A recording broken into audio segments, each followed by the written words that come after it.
Waking up in a cave, a llama called Lamu goes on a search to find food, being placed in a child-friendly world with colors and happy friends. That is until an outside look of this perfectly designed world depicts a harrowing revelation that this world is much more horrifying and grim than what Lamu sees. Hi folks, I'm R, and welcome to a story which makes you regret the decisions you made in the first half of the game.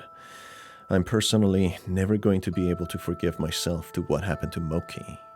Keep in mind that this video will have spoilers, and with that said, let's begin.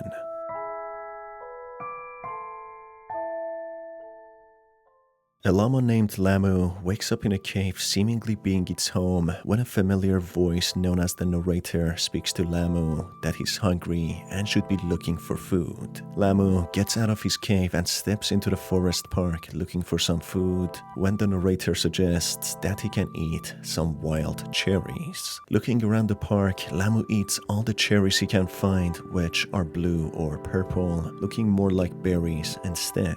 Still feeling hungry, Lamu looks around to find more food when he hears a banana in the distance barking and making dog sounds while having limbs and a face. The voice inside Lamu's head, which I will call the narrator from now on, instructs Lamu to go and speak to Banana. As Lamu enjoys eating fruits, and Banana seems to fit the bill of someone who might be a good Samaritan helping out in this matter. Starting to have a conversation with Banana, Banana starts barking and growling, resembling closely to a dog. Lamu being clueless and thinking he deserves to eat the banana, with Banana being happy for him to do so, he becomes disappointed that Banana doesn't want to be eaten. The narrator explains that Banana has a horrible attitude and doesn't seem to want to help Lamu with his hunger. It instructs Lamu as the result to find something hard and make Banana go to sleep unwillingly. Lamu, in a strange manner, finds a rock and holds it in between his teeth as if it's candy and proceeds to savagely smash Banana to the point of becoming motionless. Lamu starts eating on the banana, leaving it half-eaten, explaining that he is still hungry, wanting to find other fruits to eat. He notices that 3 fruit friends in humanoid forms are camping nearby, who quickly run away when Lamu joins their company. The narrator addresses that the fruit friends seem to want to play a game, just like the other fruit friends Lamu and the narrator met in the past, who clearly didn't want to be eaten. The fruit friends, being an orange, a pear and an apple, hide in different places in the forest park, with Lamu easily finding them as he lives there and knows the place very well. While looking for the fruit friends, Lamu comes across a car parked on the edge of the park, which he proceeds to destroy, something that connects to the reality than the cartoon show world Lamu sees himself in. As Lamu tries to cross the boundary of the forest park, the narrator informs him not to stray too far from home as he would get lost, depicting that Lamu is bound to the forest park for mysterious reasons and cannot leave on a whim. On his little fun adventure looking for the fruit friends, Lamu comes across a barely visible entity behind a tree which he doesn't see clearly and dismisses, continuing on his little adventure. Noticing the pair is hiding in a bush, Lamu grabs a torch and sets the bush on fire, which forces Pear to get out. Pear, in a friendly and quirky manner, explains that he's burned when it offers its pair, with Lamu, in a quick action, pulling the pair off, decapitating the fruit friend, leaving its body motionless. Feeling better and fuller, Lamu proceeds to find the other fruit friends to satiate his hunger. Coming across Orange hiding in a tree, Lamu proceeds to chop it down, with Orange addressing that it was a high fall and ultimately offering its fruit happily, with Lamu taking the head off in a split second. Finally, Lamu searches for the last fruit friend, finding Apple hiding in between some rocks. Lamu finds a beehive nearby and throws it in the gap of the rocks, forcing Apple to come out, being badly stung. Apple, in a funny and friendly manner while giving some bad puns, offers his head or his fruit, with Lamu taking it quickly and happily. Lamu, having 4 different large fruits, doesn't seem to be still full, having some empty space in his stomach. As Lamu goes on a search trying to find another fruit, the perspective changes into a darker and gloomier version of the park, with barely any light present in contrast to the sunny and cartoony version of the park seen through the eyes of Lamu. This time, the park is seen through the perspective of a fruit friend who manages to stay out of the sight of Lamu, possibly the entity that was hiding behind the tree who seemed to have wings, with Lamu not noticing him. The bitter and harsh reality soon kicks in, with the fruit friend who managed to stay unnoticed being an actual human being who decided to camp in this forest park with his other 3 friends and dog. This person was lucky to stay out of Lamu's sight as he left the campsite to take a leak, hence why his presence was obscured to Lamu. The protagonist, hearing one of his friends' heart-wrenching screams, who sounds like Tasha, decides to go check on them when he comes to an abandoned campsite, causing him to have severe anxiety. Planning to find his dog first, called Mochi, in order to track his friends easier, he comes to the harrowing sight of Mochi being brutally torn in half, seemingly being bludgeoned by something hard, possibly a rock. This reveals the grim truth that what Lamu was seeing was a washed-down version of reality, with Lamu seeing humans and dogs as cartoony characters who bear nutritious fruits for him to consume. Mochi was unfortunately seen as the banana who was savagely killed by a rock. Mochi showed resistance to Lamu, who tried to eat her alive, which caused the voice in Lamu's head instructing him to kill Mochi with a rock, referring to Mochi as a horrible and selfish fruit who isn't willing to help Lamu. Of course, Mochi was seemingly trying to protect herself and the campers, who suffered a tragic and sad fate. You will be definitely missed, Mochi. You were a hero. Even though Lamu's excuse and reasoning for killing is obtaining food, Mochi's corpse clearly shows that Lamu is sick and enjoys harming live beings, as Mochi's body is almost untouched in regards of being eaten.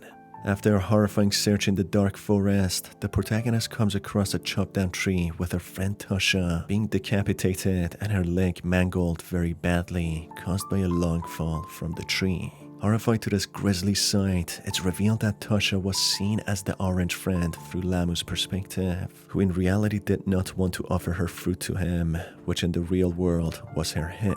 Lamu, for some reason, left the body intact and took the head as food, mistaking it as a fruit. Tasha, being terrified for her life, hid in the tree which Lamu chopped down, causing Tasha to break her leg and become incapacitated. That is why the orange friend addressed the high fall, pointing out to the broken leg that she sustained. Despite the friendly and willing attitude the orange character showed, however, Tasha in real life valued her life and tried to stay safe. This portrays how Lamu lives in an alternate reality of his own mind, seeing this as a simple game where humans are fruits there for him to consume. An imaginary world designed for him to keep him entertained and well fed. Horrified to the discovery, the protagonist looks for his other 2 friends staying optimistic when he notices an entity hunting him, a humanoid-looking llama who glitches in and out of reality, teleporting and staring at him. Being extremely creeped out, he notices a fire, which he goes to, being horrified to the discovery of his friend Leon being burnt to a crisp, gone in a similar fashion to Tasha. Leon was of course seen as the pair friend through Lamu's perspective. And finally, after some time, the protagonist finds the desecrated corpse of Ken being horribly stung by bees next to a rock, with his head gone as well. Ken was seen as the apple friend through Lamu's perspective, who also offered his fruit. Noticing that all of his friends have been brutally murdered, with a horrifying entity on his tail, observing him from a distance, the protagonist decides to leave the park and get to his car.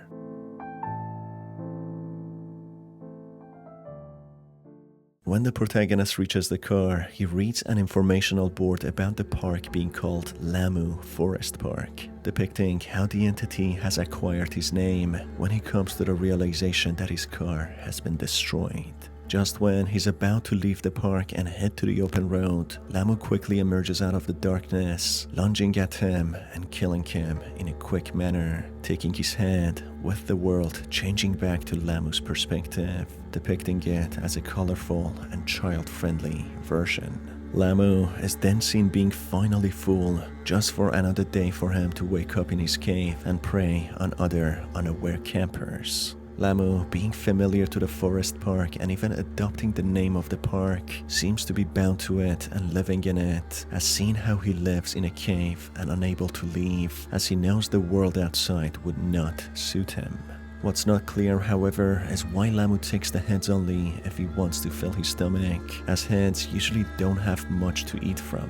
Even Mochi was almost untouched, creating a mystery to the way Lamu targets his victims. In another ending, which is the main one, if Lamu in the first segment of the game doesn't destroy the car, the protagonist manages to get in the car and drive off into the open field. Just as he drives, Lamu jumps in front of his car, not being too familiar with human technology, being incapacitated or even killed. More information is then revealed about the cryptic Lamu and what he is in this ending.